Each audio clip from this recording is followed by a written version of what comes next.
CBS Can't Miss Analysis on Vardy. But in light of all the other positive developments between the U.S. and North Korea, three Tennessee Republicans now signing a letter formally nominating President Donald Trump for the Nobel Peace Prize. My next guest is one of those nominating him. Join me now, Republican Tennessee Congressman Marsha Blackburn. And I've got to say this, Congressman, because my mom's watching. You were asked to be called Congressman. My mother will think I'm disrespectful if I say that instead of Congresswoman. Your mother will know that you are using the correct title for the job. Out of respect, I will adhere to all your wishes, and I'm glad to know that I'm actually correct with my grammar. Being from Texas, grammatically correct. Being from Texas, that doesn't happen very often. I want to ask you about this Nobel Peace Prize nomination. Look, you've had some conflict with the Nobel Peace Prize. There was a lot of people that was very polarizing when President Obama was nominated for the Nobel Peace Prize after only 2 months into office. You had Mahatma Gandhi was never given the Nobel Peace Prize. Right. Yasser Arafat was given the Nobel Peace Prize. It seems like this organization does not have a lot of credibility when it comes at least to the Nobel Peace Prize, not the physics prize or the math prize, but the Nobel Peace Prize. Why would you think it's so important for the president to be nominated and, I would assume, win this Nobel Peace Prize? One of the things that I think is significant is that President Moon of South Korea is who originally said he thought that the president should receive the Nobel Peace Prize.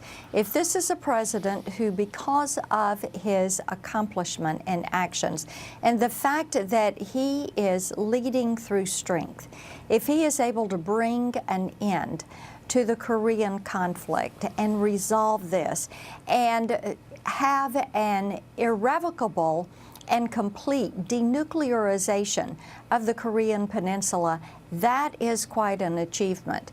And I think that this would be something people around the globe would say, the president's peace through strength is paying a dividend. This is something that should have been done long ago, getting Kim Jong-un to the negotiating table so that you're going to resolve this and make certain that it is a complete process. That's noteworthy. A few months ago, if you had said that the denuclearization was on the table in North Korea, I think people would have called you crazy. I agree with you that if something like this happens, it's certainly worthy of a Nobel Peace Prize. I want to go to you a little further about both about Facebook, but also to the story that just broke from NBC News and sources now to the story of wiretapping the Michael Cohen, who's President Trump's attorney. Sources are now saying federal investigators were monitoring calls but not listening to calls. So they're saying he was under surveillance, but his phone calls were not recorded, as reported by NBC News. Everybody was quick to believe NBC News, but now they are retracting it.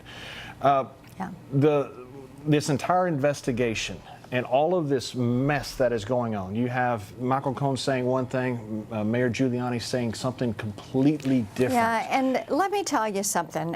When I'm talking to Tennesseans, what they will tell me is that they know that the Democrats and the liberal press are out to get President Trump. They voted for President Trump, and he was elected so that he would go drain the swamp.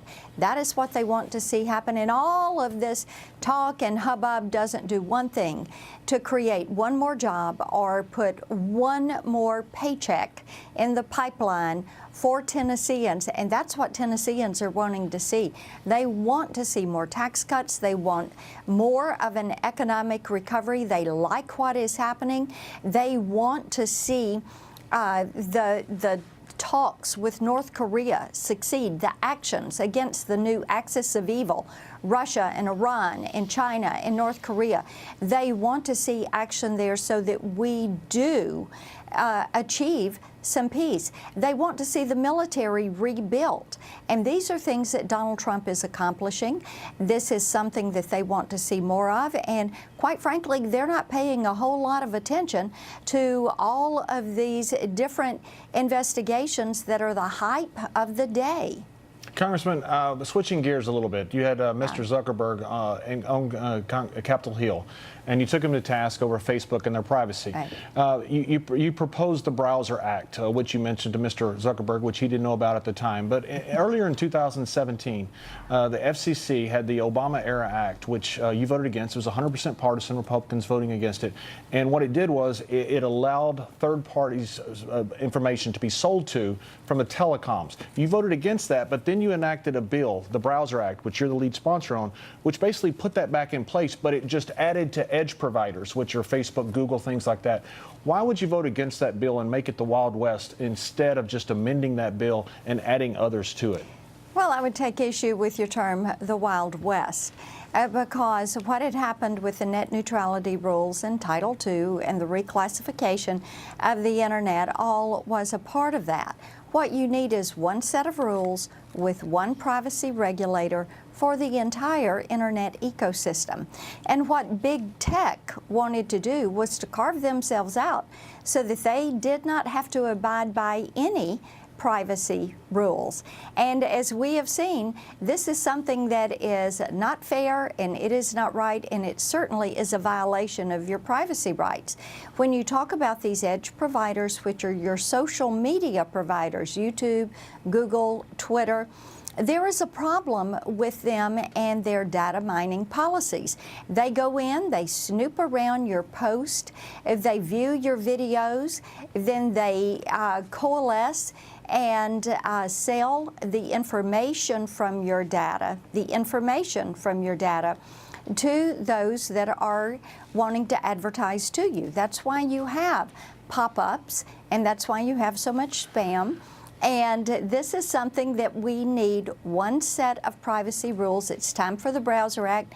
Facebook and the other social media outlets need to get their act together on protecting people's privacy. Congressman, I don't mean to cut you off. I only got a few seconds left. But when you put a picture on Facebook, and I'm sorry, we only got 30 seconds left. Congressman, I apologize to you. We thank you very much for your time, and good luck in Absolutely, good luck in your Browser Act.